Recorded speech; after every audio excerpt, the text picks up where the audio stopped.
Dybala leaving Juventus on a free in there. He's going to be a free agent in June, and William Saliba has really gotten himself the first call up at the France international team. Welcome to Rokan Media Football, where you guys and everyone where you're watching us from. This is a channel that brings you your latest news and information as far as this football news is concerned. Smash the like button, comment and share, and if at all you're watching us for the very first time, endeavor to subscribe to our channel so as not to miss out on stories that we do upload in here on a daily. I go by the names of RD, and we get straight into these two stories. First and foremost, allow me bring you this story of William Saliba. William Saliba, those Arsenal fans know him better, and they've always advocated Mikel Arteta to put him into that position of the central defense to partner with Gabriel Magalhaes before Ben White came in. But that was not possible because Mikel Arteta sent him on loan to play away in France in there. But before all that happened, he was signed by, I think it was signed by Arsene Wenger, and he was in Lille, and they left him to be there for one season, and he joined Arsenal when Unai Emery came in here, and Arsenal paid £30 million for this central defender in there. And he came in under Unai Emery. He did get enough playing time in there, and when Mikel Arteta came in through, he was not convinced, and he told him, I'm going to send you away on loan. He has been on loan for 3 seasons, and being on loan for 3 seasons, he has made 40 appearances and 28 starts in there, with 29 games played into the French League One. He has managed to put them into the second position, that is Marseille, behind PSG in there, and I really feel like it's a very good feeling for this young man in there. William Saliba is really a very promising centre-back, and I don't think he's going to earn his place back at Arsenal, because there is no way he comes in back at Arsenal, because there is Ben White and Gabriel Magalhaes who are really doing wonders for Mikel Arteta, and they are keeping clean sheets. They've turned keeping clean sheets into a new normal. That is Arsenal in there for you. And their recent game they played on the weekend, they earned a clean sheet. Even when Aaron Ramsdale, one of the best goalkeepers in the Premier League as we speak right about now, was not into goal, Arsenal managed to keep a clean sheet when Bernard Leno was in goal. But these two really have a very fantastic combination, and I see no way William Saliba comes in and plays in there. But because of his performances in there, he has been given a call up by Didier Deschamps, the French national team, and trust me, he's going to earn his debut in these 2 games that France is going to play, because I really believe that they are not so much competitive, and he's trying to really see to it that how am I going to fix up my central defense, because things aren't okay for Deschamps, especially the central defense. Because we look at Kimpembe, Raphael Varane is firm, but Kimpembe looks suspect. Jules Koundé, the height sometimes betrays him, but he has to bring in a new blood into that central defense to really try and test these 2 in there, because there is even Kat Zuma, but he feels like I really need another centre-back who is far much better than this. And when you look at William Saliba, the way he plays, I really believe that he's far much better than all of those, and he has been tested for a bit of time via club football, and he has been doing great and wonders for a side which goes by names of Marseille, and that has tempted and caught the eye of the French national team coach in there as he prepares his squad for the World Cup that is going to happen in Qatar from the 18th of December. Remember, this time the World Cup is not in the summer, it's going to happen in the winter, though in Qatar it will be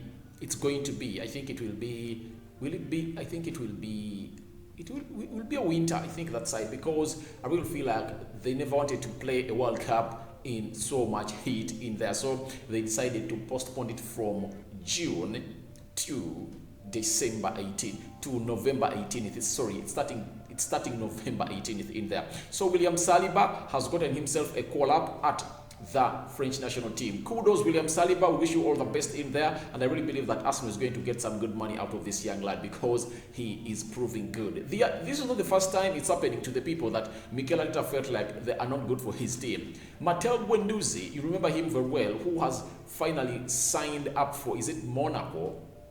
I think he also plays for Monaco, Marseille in there, one of those 2 teams. He was also sent on loan by Arsenal, and finally he left. But before he left, as he was really playing in France, he also impressed the French international team coach, and he earned himself a call-up at that team in there. So that's good news for all those players in there, and I really believe that it's good to see that William Saliba has gotten himself an international call-up and is going to get his debut. I'm 100% sure he's going to get his debut, because there is no way he does not get his debut, because these games are not competitive. France has already qualified through to play the World Cup, so these are these are just build-up games in there. So I don't know what you guys think about William Saliba getting himself a call-up for France by the international coach in there.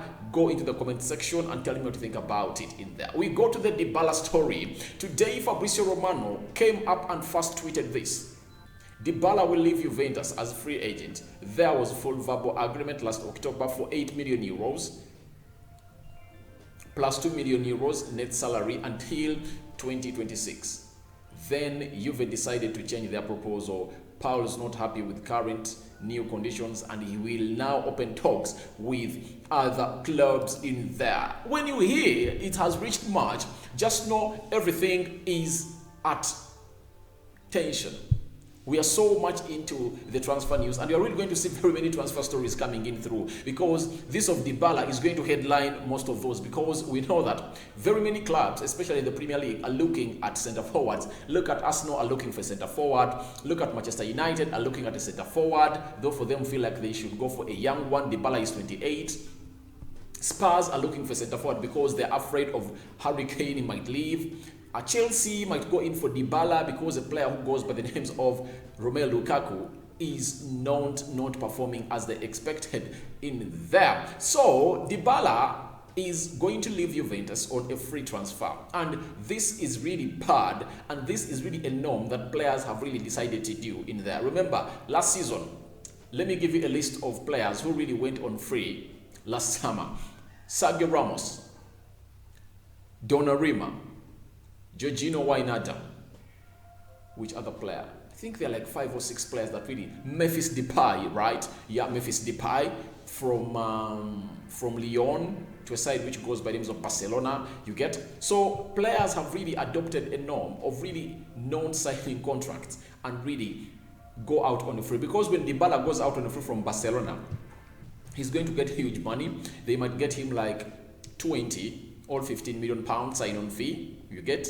Then they're going to give him a huge salary of close to 300,000 pounds a week. That is Paul Dybala for you. And I really believe that this is a good amount of money for Paul Dybala, because he has always promised us a lot and delivered little. To Paul Dybala's side, he's winning. He's going to earn big money. And I think even Juventus have really gotten themselves off that clog into the neck, because Dybala is not that kind of player you're really going to come out and give you money, according to me, because you can't give him all that money. What has he done for Juventus? Has he lifted it up there? While he was at Juventus, while Ronaldo was still at Juventus, they really had a very big battle between these two, because Ronaldo felt like he was the GOAT, and players thought that Dybala is the player that all of us really believe that he's a talent in there. Yeah. When you look at Dybala, he's a talent, and most of the people really thought he was going to really thrive beyond his ceiling in there, but he has failed even to reach his ceiling. He's one of those players that came into the world football when we thought that he's going to have a high ceiling, but he has not even reached a quarter of that ceiling while climbing. No, really. So, to me, I really believe that Juventus is so much okay with this, and I really believe that you can't keep Dybala at your club if at all you're building something new. If at all you've brought in Vlahovic at 65 million pounds, then why do you need Dybala? Because even Morata's return is better than that of Dybala. Let me give you stats of Dybala this season, and you know that he's not needed anymore at Juventus, and I really believe that they can't give him that amount of money, because they know that you can go into the market and get in a player whom you're going to pay less money and is going to come up and perform. 21 games played in the Serie A, 8 goals. Champions League 5 games, 3 goals. In the Coppa Italia, 2 goals. So he has played almost 40 games and he has scored 14 goals. That is a low output. 40 games and you've scored 14 goals. That is really a low output for Dybala in there for you. And secondly, the departure of Ronaldo, people expected Dybala to rise to the occasion, and he didn't. He didn't rise to the occasion. Now, look at what Juventus is into. They were knocked out of the Champions League by a team which goes by the names of Villarreal. Imagine, ashamingly, at home, that's where it happened. 3 goals to nil. Where was Dybala? He didn't come to the rescue of this team. He didn't. Dybala couldn't. And a player who is earning a lot of money at the club needs to be one of the best performers at the club. You get? That's why Mikel Arteta fell out with Pierre-Emerick Aubameyang and Mesut Ozil. Those two were two players who are really earning a lot of money, close to £300,000 plus, but they couldn't deliver that on the pitch. That's why he threw Ozil under the bus. That ego was thrown out of the club, and Aubameyang thrown out of the club. I mean, it's Aubameyang going to Barcelona and scoring goals. Even yesterday, he scored a brace into the El Clasico. That does not prove Mikel Arteta wrong, because Mikel Arteta knows that if you have a player with a big ego into the dressing room, then your job is on the line, because they won't let you do what you want. You get? And him being a student of Pep Guardiola, look at Pep Guardiola. He is handling these players very well. You won't grow and have a big ego at that club. He is the alpha and omega. He says you are leaving, you leave. He says you are not playing, you are not playing. You get? So that's what Mikel Arteta is trying to replicate at the side which goes by names of Arsenal in there for you. So to me, I really believe that it's good for Dybala because he's going to earn in money, and it's good for Juventus because I really believe the years Dybala has spent at Juventus, he has not really been that player that all of us thought was going to be. I don't even remember even him having a standout season. You get? I don't even remember. Even when he's playing with one of the best players in the world, Ronaldo, he played with the likes of Pilos, Paul Pogba's in there. He has not yet reached that level. I've not seen Dybala contesting for a golden boot on the European market, like scoring all netting in, like 30 goals in the Serie A. Then he goes to the Champions League, gets in some 8 goals in those 38. And when you add other goals scored in the national team, and so like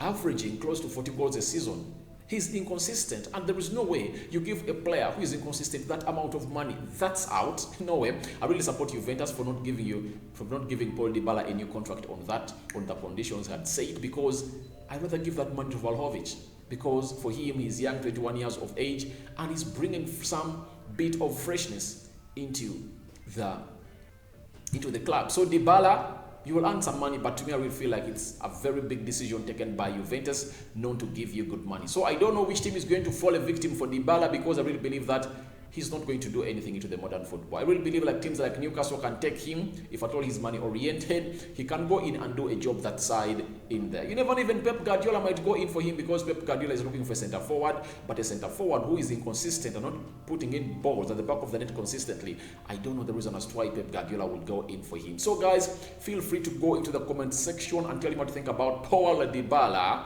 being one of those players that is going to be free in the summer, and he is free now to talk to any club and sign even a pre-contract come the summer of this year. I go by the names of Rock and David, aka RD to this channel. Smash the like button, comment and share, and if at all you're watching us for the very first time, endeavor to go into the lower right bottom corner and smash that subscription button, then click the notification bell and click all. That will enable you get notified each and every time I upload a video onto this channel. 2 stories, Saliba and Dybala. Your reactions are welcome. I'm out.